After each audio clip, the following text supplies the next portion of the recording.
What is up, everyone, and welcome to the Apex Wiffle Ball postseason breakdown and end of the year awards. Now, before we get to the awards, the good stuff, we're going to break down how our postseason is going to look. So we only have 5 teams left. I know you're supposed to have 9, but I know the Equal Strikes, ILFB, and the Tsunamis were all unable to play this season. I know they signed up, but then they figured out that they weren't able to play. And the Thrashers had to drop out since I believe they're going back to school. So, anyhow, because the Thrashers dropped out, we have 5 teams left. And the Barnyard had to forfeit their last 2 series. So, therefore, making them the number 5 seed. And even though the Mom Lovers never won a game because the Barnyard forfeited against them, they'll be the number 4 seed. But since there's 5 teams, the 4 seed will play the 5 seed in a single game wild card. And the winner immediately takes on the number 1 seed, We Use Pine Tar, who had a 7-1 record. And the 1 was against the Thrashers because they kind of ran out of actual pitchers. And speaking of that, for the postseason, there is no more inning limit. If you want to still throw a couple guys, you're more than welcome to. But if you want to throw the same guy every pitch of the postseason, go ahead. Because I know my team's going to be doing that. But anyhow, let's break down the wild card game. It is a single game wild card, and both teams have never played each other. But they've never gotten a win. So not only will this team get a win, but the losing team goes home without a actual win. So the Mom Lovers have rotated guys in and out of the lineup many times. I know Brendan Fletcher and Lincoln Hogan have been doing pretty good up at the plate and even pitching. They look pretty good. Lincoln Hogan developed kind of a drop ball with his pitching, which they've been doing pretty solid. Ben Brockman, also an option at pitcher. Javon, not a pretty solid hitter in this league. The Barnyard, though, they told me that they made some changes to their roster. The only 4 that have been in the videos that are still on their team is Josiah, Austin, Tanner, and Caden. And then they picked up 2 new guys. They picked up Grayson Sherman and Tyler Smith. We'll see if they can make it to the wild card game. And if they do, we'll see how that impacts their lineup. Will they be the reasons why the Barnyard gets the push and goes and plays We Use Pine Tar? But speaking of We Use Pine Tar, 7-1 with Ryan Watson and Shane Volpez on the mound. They were undefeated.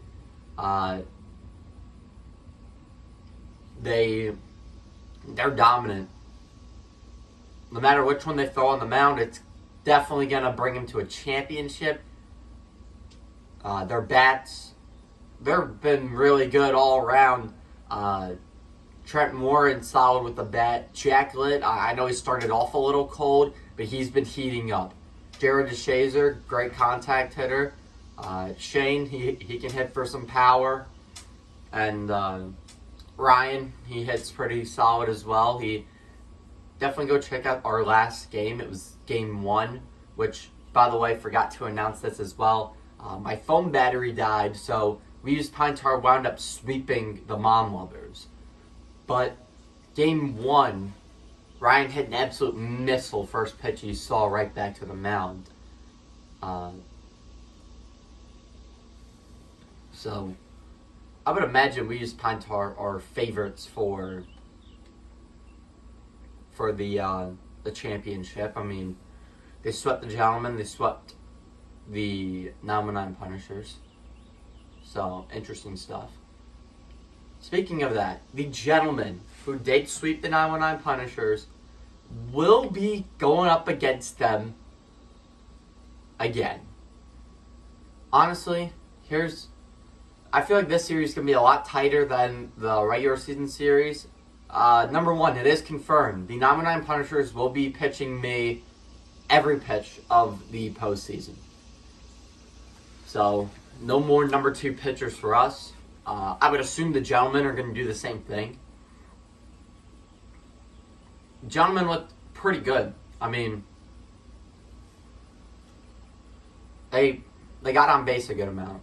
I'd say here's what the 919 Punishers need to do to at least go out with a win in the series. 1, they need to find a way to get on base, whether it's a walk or a hit. A walk's just as good as a hit in wiffle ball. And base runners create runs. 2, better fielding alignment, be in a better position to make plays. 3, be careful on pegging plays. A lot of overthrown pegs. And honestly, 4, I got to be careful with my pitch selection. Not throwing good pitches to good hitters and not throwing, and not trying to waste pitches against unproven hitters. Instead, letting them put the ball in play and let my fielders do the rest. But I definitely think the Gentlemen 919 Punishers playoff series is going to be one for the ages. And so the winner of We Use Pine Tar series against whoever wins the wild card is going to play the Gentlemen against the 919 Punisher series in a championship. So leave a comment down below of who you think is going to win the championship. But anyhow, let's get to awards. I want to start out with the Rookie of the Year award. Our Rookie of the Year award, now, this guy did play 2 Winter League games, but that wasn't enough to be eligible. So, because of how short the Winter League was, I said if you didn't play 3 games, then you can still have rookie eligibility. So, this guy played 6 games in the summer, had 12 hits, which is 4th best in the league, 3 home runs, which is tied for 3rd in the league, 14 RBIs, which was 3rd in the league, and he had a 500 average and a 519 on-base percentage, representing the 919 Punishers, Brendan Patience.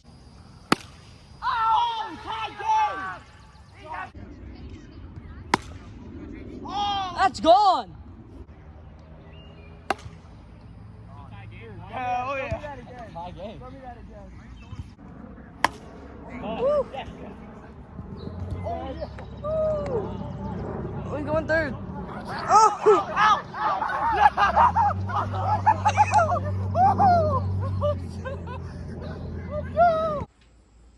Now, the next award I want to give out is Manager of the Year. The Manager of the Year award just goes to the best manager or captain. This guy led his team to clinch 1st place. They had a great record. He built a lot of really good lineups and managed his pitchers really well. And it's been a great uphill journey for this team, especially since last summer they lost in the semifinals to an absolute stacked stud Muffins team. And last winter they weren't able to finish due to their baseball season getting in the way. But then these guys really came through this year. Your Manager of the Year goes to Jared DeShazer of We Use Pine Tar. That's out of here! Walk off over for Jared DeShazer! And Jared coached up 2 wins. That's definitely the important part. And also, you had 4 hits. I mean, just getting on base. You don't need the long ball to take care of it all. Sometimes just getting on base is the way to go. Going into today, your OBP was 800. That's probably in the 900s now. We'll pop it up on the screen somewhere once I get the official count. Jared, what were you seeing up at the plate today? I was seeing the ball very well. It's very easy to hit. Nobody's on our level. Good eye, man. Oh, that's in play! He's out! Yeah, guys! We Use Pine Tar clinched 1st place! The next award I'd like to give out is the Most Improved Award. So, the Most Improved Award can go to a guy who progressed from start to finish, but it also can go to a guy who had a better season than the last. I feel like this guy falls in both categories, actually. He's been picking up on tips of the game really quickly. He wasn't a baseball player. He really just came because he wanted to hang out with his friends and have some fun. But he has picked up on the game and the tips lately. He played in our winter league and played in 5 games, I believe. 4 or 5 games, something like that. And he had a 182 average with 2 hits, 2 RBIs, no home runs, and a 357 on-base percentage. But the next year, this past summer, he has played in 6 games. He has a 250 average, so he improved his average by 68 points. 5 hits, which more than doubled it. 2 RBIs, and he had his first career home run. He also had a 423 on-base percentage. In his last game, he got on base every time with 3 walks. And in the game before, and his series before that, he hit his first career home run. Series before that, he only had a hit. So he improved from time to time. Ladies and gentlemen, representing the gentleman, your most improved award goes to Hudson Thomas. 1 out, and the classic matchup, Javon and Hudson. Big stakes on the line. Owens over there at third base with no score. Rivalry in the century. Oh!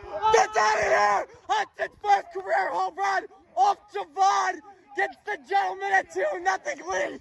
Oh my God! Oh my! And play. And Hudson's gonna get a hit. Oh, that's a hit! Hudson will get a hit. All right, now it's time for the Gold Glove Award. The Gold Glove Award goes to our best fielder. This guy, he's made some really good plays for his team in the field, including some really tough peg plays that he wound up making over on the left side of the field. He had a 1,000 fielding percentage with 6 putouts. Your Gold Glove Award winner, representing the gentleman, Owen Chittister.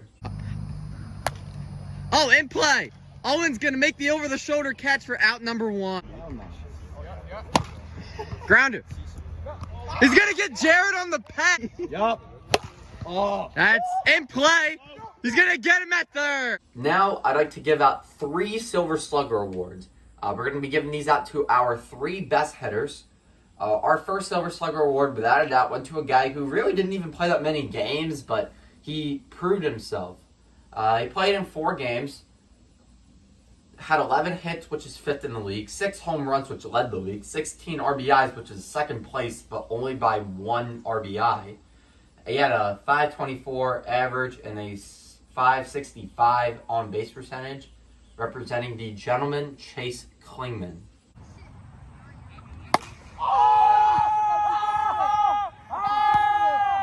Second score is 2-0. That's up. And that is out of here. That's up and out of here. Switch hit home. That is up. Out of here.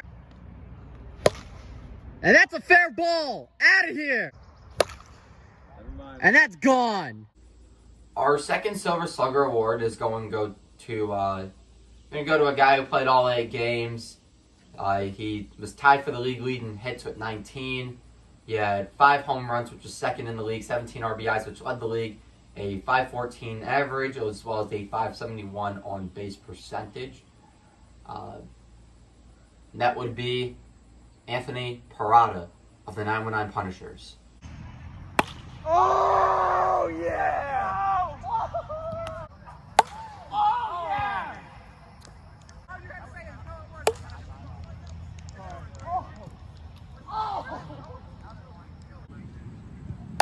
Oh, yeah.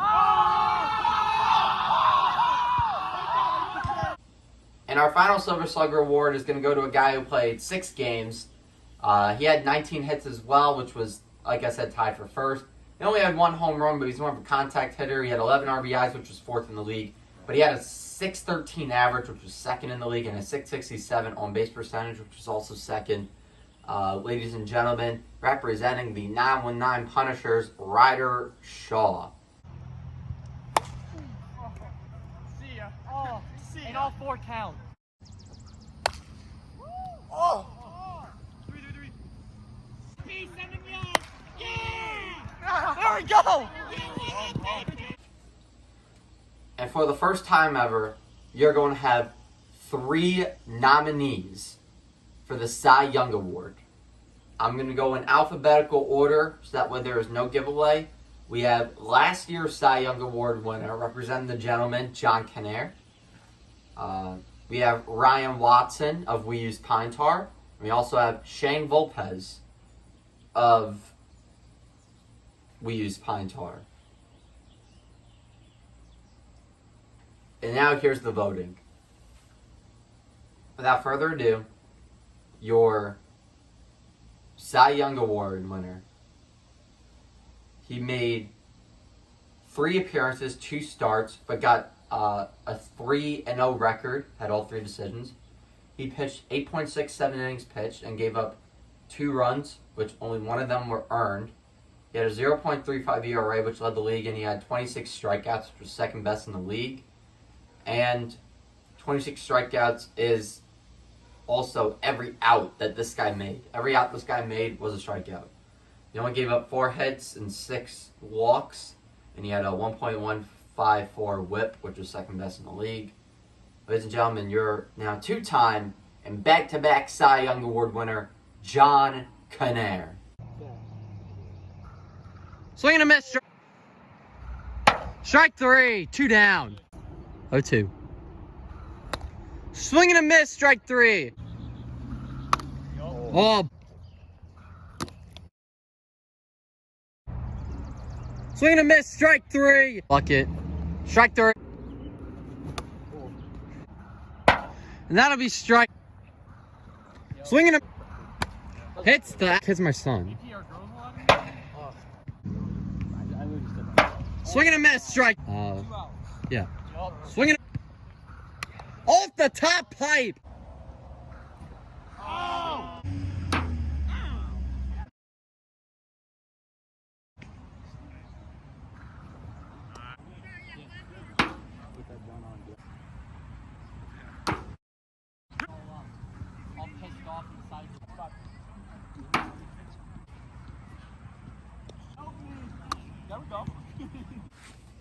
And now the moment we all been waiting for, the MVP.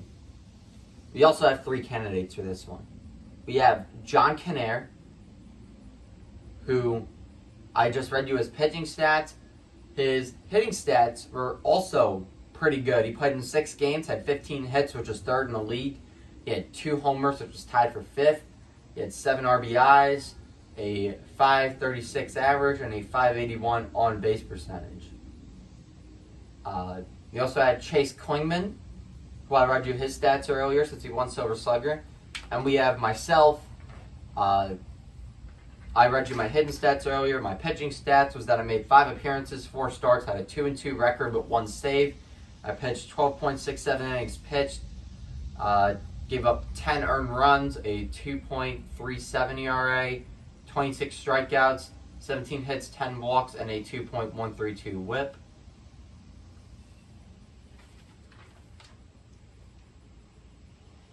So, with that being said, your MVP,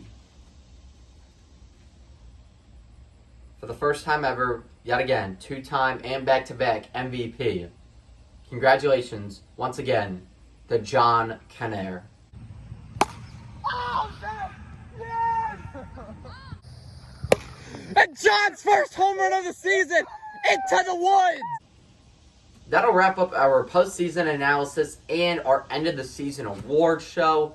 I'm looking forward to an amazing postseason. This is going to be one for the ages. Hopefully you guys tune in, and we'll see you for the wild card.